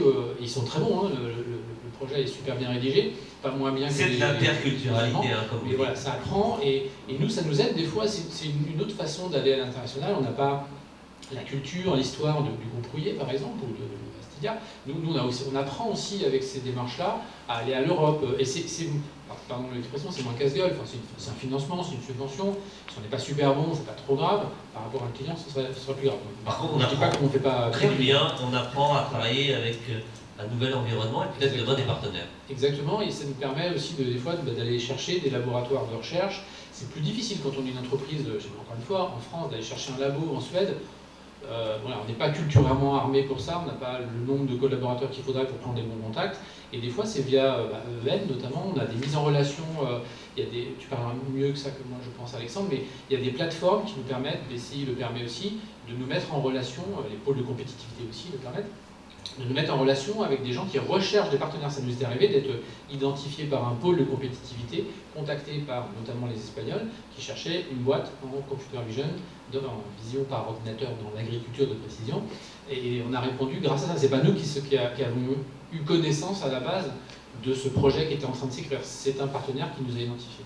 Et la même chose avec BPI quand on fait des aides à l'innovation, puisqu'on n'a pas beaucoup parlé de ça, c'est pas forcément en Europe, mais nous, ça nous a permis d'être mis en relation grâce à la BPI avec d'autres partenaires pour monter des projets ensemble en région Bretagne. Alors on entendait aussi dans son propos introductif Michel Dorin nous rappeler que 10 millions de personnes, d'Européens, avaient bénéficié depuis sa création du programme Erasmus. Est-ce qu'on commence à en voir justement très concrètement les fruits? Est-ce que ces gens qui se sont mélangés, qui ont appris à travailler ensemble de différentes cultures et différents pays, quand ils sont entrepreneurs, pour certains d'entre eux, ou le deviennent, les anciens étudiants, je pense à eux notamment, gardent ce réflexe-là, Alexandre? Vous avez des exemples? Moi, je suis un enfant d'Erasmus. Moi, j'ai eu la chance de faire Erasmus. Vos parents se sont connus dans ce cadre-là? Non, parce que ça arrive aussi, il y a vraiment des bébés Erasmus. Par contre, j'ai rencontré ma femme grâce à Erasmus. Elle est française, mais je l'ai rencontrée à Londres. Donc c'est comme quoi Erasmus, c'est très bien. Non, mais blague à part, clairement, Erasmus, c'est une des réussites des programmes européens. Il se trouve que les CCI, on pilote aussi des programmes Erasmus pour les apprentis, notamment avec la faculté des métiers ici à Rennes, avec Anne Le Seur, qui s'occupait du World Trade Center ici il y a quelques années. Donc c'est très concret. Là, avant, on envoyait des étudiants Bac plus 3, 4, 5 dans les grandes villes européennes. Maintenant, on envoie des gens qui sont qui sont dans des formations très professionnalisantes. Et qui ne parlent pas la langue, enfin, c'est et ça fonctionne justement. Ça fonctionne très très bien, c'est vraiment une réussite. Et d'ailleurs, quand vous parliez du Royaume-Uni, c'est un de leurs grands malheurs de quitter. Ils débranchent le système là pour le coup. Et pour nous, c'était aussi une source, en tant que continentaux, une source de destination assez intéressante. Je reviens sur ce que disait Alban sur la dimension internationale, c'est bien de le rappeler que participer à un projet européen de ce type-là, c'est puis s'ouvrir à l'international de manière, on t'a dit, plus confortable, ça reste quand même compliqué, mais peut-être un peu encadré. Et je reviens aussi sur le fait que quand on dit c'est compliqué, c'est de la paperasse, non, c'est structuré. Vous l'avez aussi dit, les work packages, c'est un moyen de se structurer la pensée, structurer son projet. Faire un projet sur une feuille comme ça et dire voilà, faites-moi confiance, donnez-moi de l'argent, ça ne marche pas. Et d'ailleurs, ça structure le projet en interne. Souvent, les équipes se pilotent mieux de cette manière-là. Et puis, vous me disiez aussi, quand on a échangé ensemble, que toutes ce qui peut apparaître comme des contraintes, des normes ou des réglementations sont souvent imaginées par les entreprises elles-mêmes. Oui, il y a Samuel ici qui s'occupe de la réglementation. Dans l'équipe EN qui pourrait le confirmer. Nous, en tant que citoyens, on attend des normes et de la réglementation pour protéger notre santé, notre sécurité. Quand on utilise une tronçonneuse, il y a des systèmes, marquage CE entre autres, mais tout ce qui va être dispositif de protection. Donc on attend que les industriels qui nous vendent ou les importateurs, puisque clairement on ne fait plus de tronçonneuses en Europe, malheureusement, respectent les règles qui vont respectent les règles pour protéger notre santé. Donc l'Europe, elle fait quoi? Elle harmonise ses règles au niveau des 27, et puis un peu, on va dire qu'on va garder un peu le Royaume-Uni quelque temps, puisqu'il copie les réglementations du marquage CE. Donc ça, c'est une première chose. Les normes techniques qui s'appliquent aussi à ces produits sont rédigées par des industriels. Les comités de normalisation, ce ne sont pas pas des bureaucrates de Bruxelles. Des bureaucrates, ce sont des experts d'entreprises qui viennent rédiger ces normes. Je vais prendre un exemple qu'on a fait il y a le jour du confinement, enfin quelques jours avant, en mars 2020, on organisait avec l'AFNOR une réunion sur les normes volontaires à Rennes. Donc l'idée c'était d'expliquer comment la norme technique peut aider l'entreprise à aller à l'international, puisqu'elle lui ouvre des marchés, elle sécurise, elle rassure le client. Et dans les témoignages, on avait une entreprise qui s'appelle Dell, qui fait des produits pour les piscines. Donc c'est très concret, hein, ils vendent de l'équipement pour les constructeurs et puis les particuliers qui ont des piscines. Clairement, eux, leur enjeu, c'est d'être dans les commissions de normalisation françaises et européennes pour être sûr que les normes techniques qui s'appliquent aux piscines aillent dans leur sens. Alors on pourrait se dire que c'est du lobbying, oui, c'est du lobbying, clairement, mais ça leur permet ensuite de ne pas être confrontés à des normes qui vont aller à l'encontre de ce qu'ils produisent. Et donc ça, c'est bien, c'est pas un bureaucrate à Bruxelles qui fait le boulot, c'est un industriel qui vient travailler sur le sujet. Alors pour illustrer aussi l'intérêt des entreprises pour ces questions de réglementation et de normes, il se trouve que depuis 2006, maintenant, on accompagne des boîtes de l'agroalimentaire à Bruxelles. Donc rencontrer les Madame Merveille de BPI ou autres, enfin les gens qui sont dans des bureaux de la Commission, dans des représentations françaises. Et c'est important de créer ce lien direct. Et là, pendant 2-3 jours, on fait ça avec l'Adria, Quimper, qui est un centre technique. On va avoir des discussions très concrètes avec des gens à Bruxelles qui disent ok, l'étiquetage nutritionnel demain ça va être comme ça, le bio ça va fonctionner comme ça, les emballages il va falloir faire comme ça, et l'interaction entre les chefs d'entreprise ou les responsables qualité des entreprises qu'on accompagne, la discussion elle est passionnante, hein. C'est vraiment, quand on parle de l'Europe lointaine, là on voit bien qu'elle n'est pas lointaine du tout. Eux, ce qu'ils attendent, c'est ces interactions avec les entreprises. Malheureusement... Donc il ne faut pas hésiter à s'emparer justement de cette opportunité de faire passer des messages. Alors je me tourne vers vous justement, pour savoir si vous avez des questions, des remarques, peut-être des commentaires à tout ce qui vient d'être dit déjà dans le cadre de cet échange.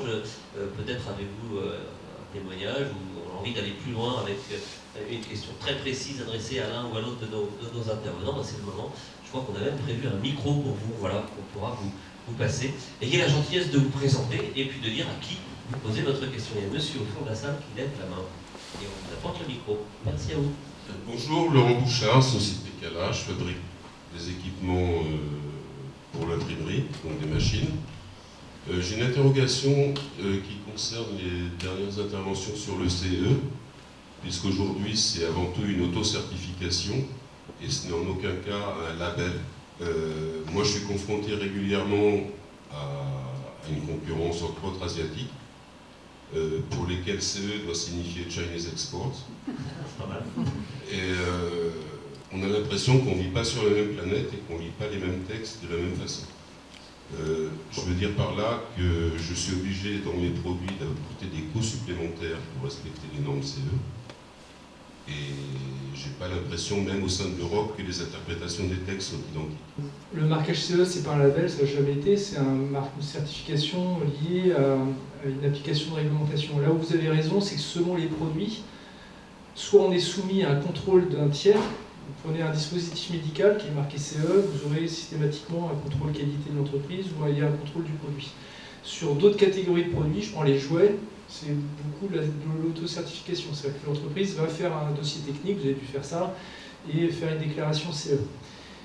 Quand vous êtes dans l'Union européenne, on peut se dire qu'on peut se faire confiance entre nous et que les industriels qui font ces dossiers techniques le font sérieusement. En effet, beaucoup de produits industriels qui sont importés d'Asie notamment ne sont pas aux normes au sens européen. Par contre, le dossier technique il est fait, le tampon il est fait. Nous, je vais vous raconter une anecdote. On a été contacté il y a quelques temps par une entreprise qui importait des produits de bricolage.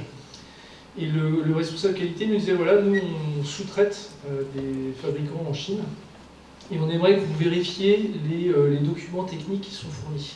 Alors nous, notre rôle, c'est pas de vérifier le test, mais par contre vérifier la référence à des normes, enfin des choses comme ça. Et clairement, les documents étaient, on voyait que c'était faux, puisque même les directives qui étaient mentionnées dans les documents étaient obsolètes, étaient dépassées. Donc il y a en effet un problème de capacité. Là, je renverrai ça plutôt au service de l'État et au service pour l'importation, c'est de contrôler, c'est les douanes en fait, c'est à ce niveau-là que se fait l'importation en Europe, et il y a une incapacité totale de pouvoir contrôler des centaines de containers avec des produits qui malheureusement ne sont pas conformes.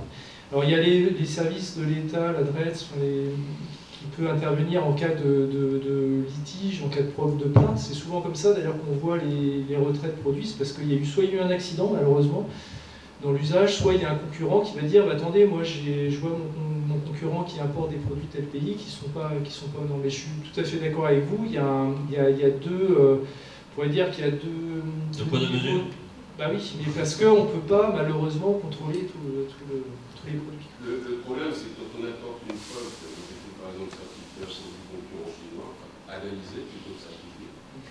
Et que la Beaugraine m'a dit, écoutez, c'est absolument pas compatible avec. On va où après? C'est ça, c'est bien d'innover, les fonds européens, tout ça. Mais où peut-on aller pour bloquer ces pratiques-là? Parce que est-ce qu'il n'y a pas quelque chose à faire au niveau de justement pour en fait, arrêter ça? S'il faut avoir un accident.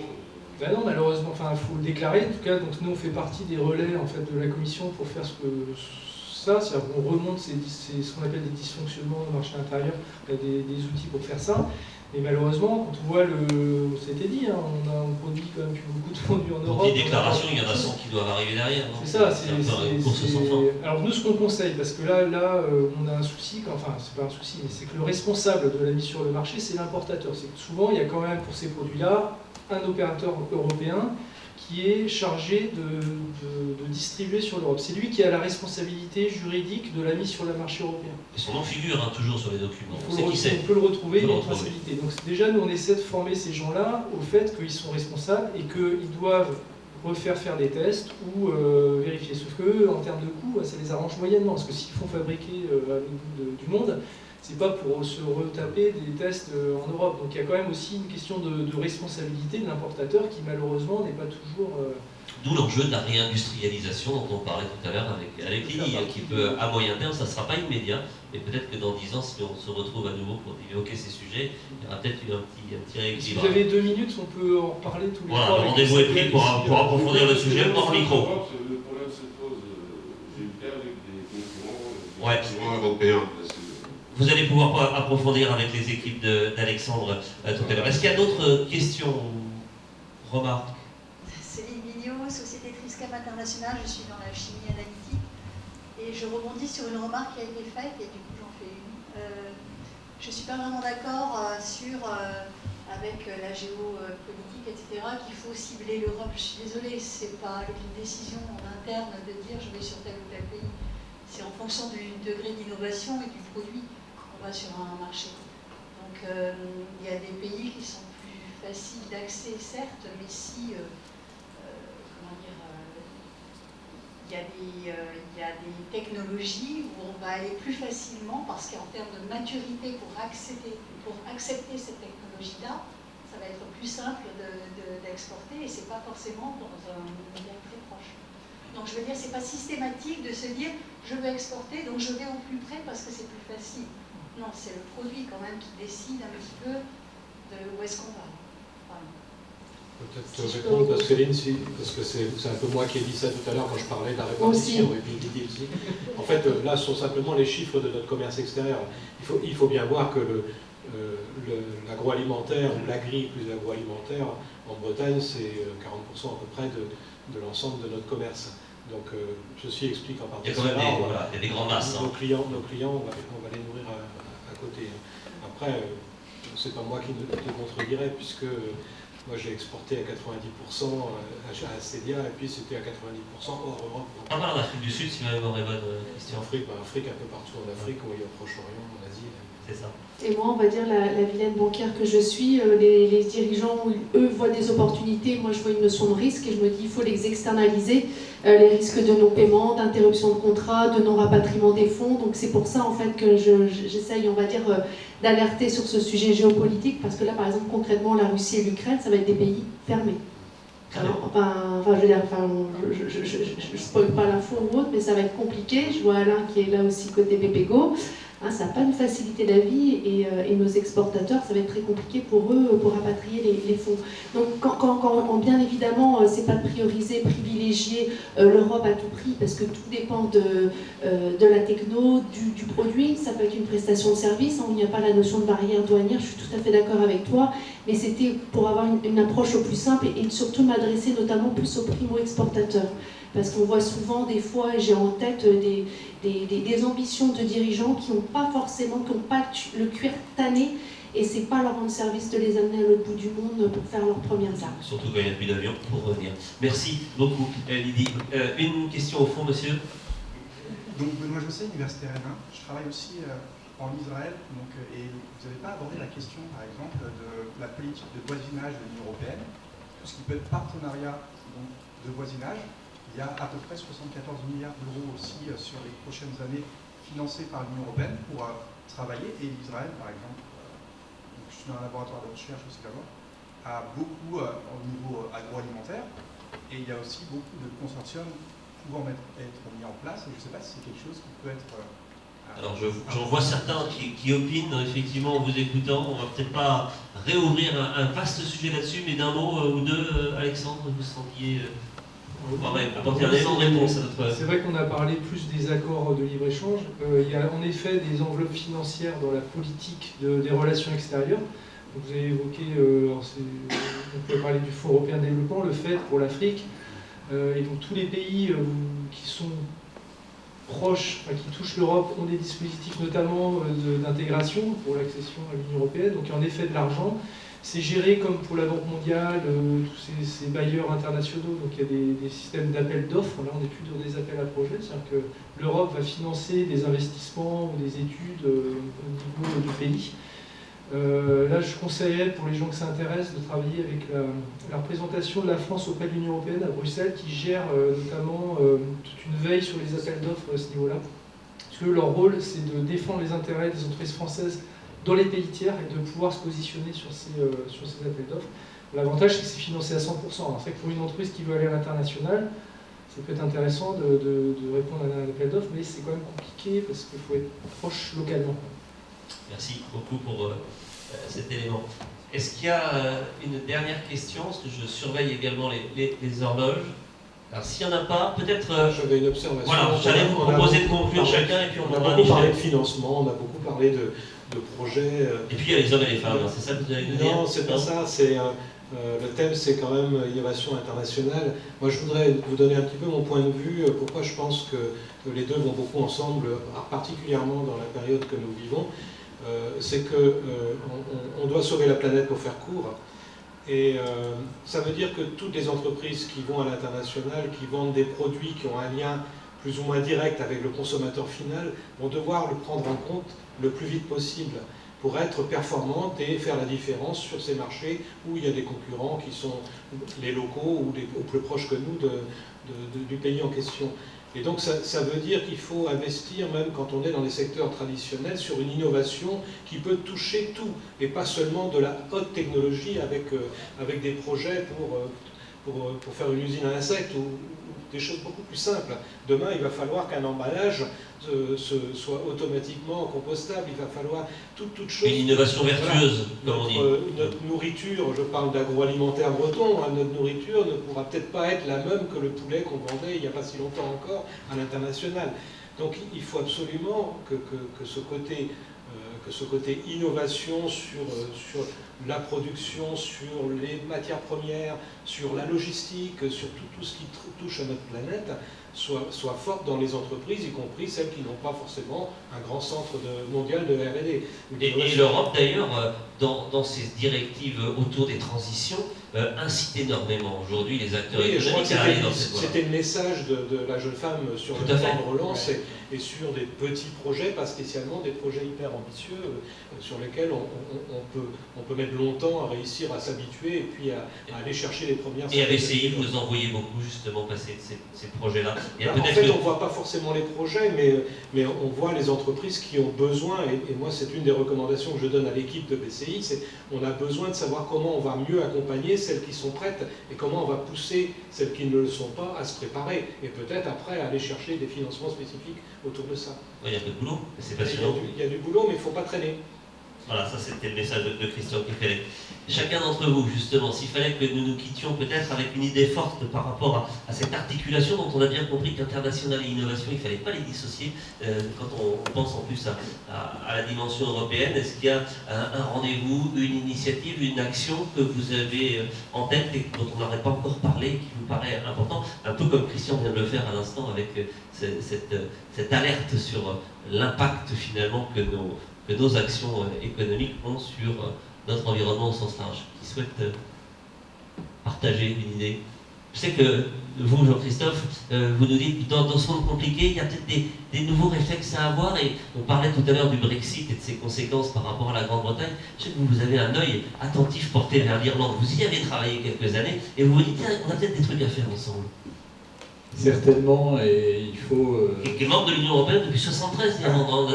Oui, et qui travaille en euro, et qui est le pays le plus proche, on est le voisin en Union Européenne, le plus proche de l'Irlande, maintenant que les Anglais ne sont plus dans l'Union. Et je pense que c'est vraiment un pays d'intérêt. C'est un pays qui est trop souvent négligé. On dit c'est un petit marché, il y a 6 millions d'habitants, etc. Les sociétés de l'agroalimentaire, de l'agrofourniture disent ouais, mais les Irlandais sont des concurrents. Non, on est complémentaires. Les Irlandais sont très très forts en matière de recherche et développement. On parle d'innovation. On a le Teagasc en Irlande, qui est un des meilleurs centres au monde de recherche et développement sur les pâtures notamment, et en tout cas sur l'agriculture en général, avec lesquels nous on a des accords, des conventions de R&D. Et regardons l'Irlande. L'Irlande est agricole, l'Irlande est sur la tech. Aussi, ouais. Sur la tech, la Bretagne est agricole, la Bretagne est sur la tech. Ils sont dans la cyber aussi un peu, l'Irlande, ou pas? La cybersécurité aussi, comme nous? Oui, aussi cybersécurité, et puis on a de toute façon tous les grands de l'électronique de la planète sont là-bas. Pas forcément pour de bonnes raisons d'ailleurs, mais c'est autre chose. Pour des raisons de 12,5% d'impôts sur les sociétés, voilà, notamment, mais pas que. Et donc il y a des compétences peut-être à encourager et à travailler. Vraiment se rapprocher de ce pays, et ce pays aussi qui, grâce à l'Irlande du Nord, va être un sas assez naturel pour le Royaume-Uni. Donc pensez à l'Irlande. Pensez à l'Irlande. Voilà, merci. Très beau pays en plus. Merci Jean-Christophe. Alexandre, Alban et puis Lydie et Basile, si vous avez vous aussi un conseil, une recommandation à formuler avant qu'on se quitte. Peut-être pour rebondir sur la remarque, il faut éventuellement aller voir d'autres pays que l'Europe, mais à l'inverse aussi, la réglementation européenne dont on se plaint souvent, elle nous permet d'être en avance de phase sur plein d'autres pays. Nous, dans notre cas, on a des réglementations très fortes en bien-être animal en Allemagne, en Hollande, en France, qui nous obligent et qui nous permettent de développer des produits spécifiques à ces besoins-là. Et l'Allemagne est en avance de phase avec ces trois pays-là, mais ça va emmener aussi toute l'Europe derrière, donc le marché va s'élargir progressivement. Et ensuite, c'est Canada, États-Unis, Chine. Et ça peut devenir un benchmark mondial. Voilà, c'est ça. Et on est reconnu, on sera en avance de phase. Et par rapport à des Américains qui des fois ont beaucoup d'argent, d'être en avance de phase sur eux, sur un sujet donné, ça permet d'aller beaucoup plus vite qu'eux après dans ces pays-là. Et sur les jeux, donc des fois, il faut prendre les choses à l'inverse et se dire la réglementation, elle nous embête parfois, mais elle garantit, Alexandre l'a mieux dit que moi, la santé et plein d'autres choses pour les citoyens européens, mais elle nous permet aussi d'être en avance si on sait saisir, du coup on est d'accord, si on sait saisir des bonnes opportunités, que nos produits se placent bien dans ces réglementations. Un vecteur de compétitivité et d'efficacité. Merci beaucoup Alban. Moi je voudrais remercier Christian d'avoir abordé la question des transitions. C'est clairement le triptyque, innovation internationale, transition écologique. Et d'ailleurs, nous, pour le programme EN 2022-25, qu'on commence aux côtés de BDI et la CCI Bretagne, clairement, c'est la mission que nous demande la Commission européenne. C'est faites ce travail-là, mais rajouter la partie sustainability, comme ils disent, durabilité, ce qui va peut-être nous poser des questions sur le volet international. C'est qu'est-ce qu'on dit à une entreprise qui veut aller dans le grand export? Regardez peut-être plus localement. Est-ce que votre bilan carbone, est-ce qu'on oppose économie circulaire et internationale? Ça va quand même nous poser ce genre de questions. Ouais, ça va être passionnant d'observer ces mutations. Et elles vont arriver, Christian le disait, elles vont arriver très rapidement. En plus, il y a une aspiration à la fois des consommateurs, mais aussi des acteurs économiques de plus en plus de se préoccuper de cet impact-là. Ça va être passionnant. Du côté de BPI, je vais y arriver. Côté innovation, le message que je voulais faire passer, c'était sur tout ce qui était Deep Tech, donc là qui sont vraiment les sujets importants. Donc il y a le Deep Tech Tour qui aura lieu fin mai, et le but c'est vraiment de sortir des technos des labos et de se rapprocher le monde de l'entreprise du monde de la recherche, puisqu'il y a des tas de recherches qui sont, enfin de chercheurs qui travaillent sur des sujets. On est très en avance au niveau français, au niveau mondial, mais le lien avec les entreprises est encore très difficile. Ça percole pas toujours. Ça percole pas, voilà, ça donne des produits qui vont peut-être être vendus par un autre pays ou des technos rachetés, alors qu'il y aurait des boîtes françaises qui pourraient les valoriser. Donc du coup, l'idée c'est vraiment de rapprocher les boîtes françaises sur leurs besoins avec les technos pour orienter la recherche publique sur les produits qui seront vendables et exportables par nos entreprises. Et comme vous faites des choses en grand chez BPI France, ça s'appelle le Deep Tech Tour. Voilà, tourner les plates. Et donc c'est dans toutes les grandes universités françaises, et donc la date pour Rennes est fin mai. 25 mai, à confirmer. On notera ça sur l'agenda. Et à l'international, Lily, les prochains moi, je rebondirais sur ce que nous a dit Alexandre tout à l'heure, que EN aidait les entreprises, par exemple, à trouver des partenaires en Europe. Ben, des fois, ça nécessite d'être au plus proche du marché et de créer une filiale. Et je tiens vraiment à préciser que nous, on a élargi un outil qui est trop peu utilisé par nos entreprises françaises et également bretonnes, c'est-à-dire la possibilité, en cas de création de filiales, et notamment avec les pays européens, parce que ça a été ouvert depuis juillet dernier, et pour cela on a organisé un webinaire avec BCI, et c'était Sabine Launay qui a pitché pendant 30 minutes qu'est-ce que c'est la GPI, la garantie de projet international élargie aux pays européens. Et j'ai envie de dire aux entrepreneurs, sortez couverts, parce que ce n'est pas parce que ce sont des projets de création de filiales avec des pays européens qu'il n'y a pas de risque, et j'exclus le risque géopolitique, je parle du risque économique. On peut engager des fonds en capital ou en compte courant et se tromper. Et c'est oser se tromper. Et nous, BPI, on va faire justement l'amortisseur de risque et rembourser l'apport en capital ou en compte courant à 50%. Et c'est très important. Et je vois, là, il y a des beaux projets qui émergent. J'ai vu par les réseaux sociaux, par exemple, il y a Imbretex, où il y a Vitru aussi qui est accompagné côté Inno, qui, via la CCI France-Allemagne, crée des filiales. Bon, moi, je leur dis, sortez couvert, ça ne coûte pas grand-chose et il vaut mieux, en cas de fermeture de filiale, y penser. Et pourtant, ce sont les pays européens. Donc, on ne sait jamais. Mais la financière, c'est la bancaire qui parle et qui voit toujours. Et ce n'est pas voir le verre à moitié vide, mais la notion de risque externalisée. Voilà.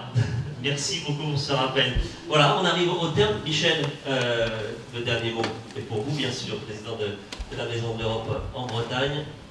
Oui, le dernier mot, c'est... On a dit beaucoup de choses. C'est beaucoup dire, hein, parce que finalement, moi je pense que j'ai écouté avec intérêt nos 6 intervenants, tous complémentaires, tous intéressants, tous de bon niveau, et qui donnent tous envie. Donc il n'y a plus qu'à faire. Je voudrais quand même, je pense que vous vous en doutez bien, je voudrais vous reparler un petit peu d'Europe, et en fait, en vous écoutant, mais moi j'ai noté que, d'abord, pour parler notre jargon globish English, l'Europe est business friendly. C'est-à-dire que l'Europe, elle est là pour aider les entreprises, pour aider le business à l'interne, mais aussi pour que nous soyons forts à l'extérieur. On ne fait pas l'un sans l'autre. La deuxième chose, c'est de dire que l'Europe, elle est là, elle veut aller de l'avant.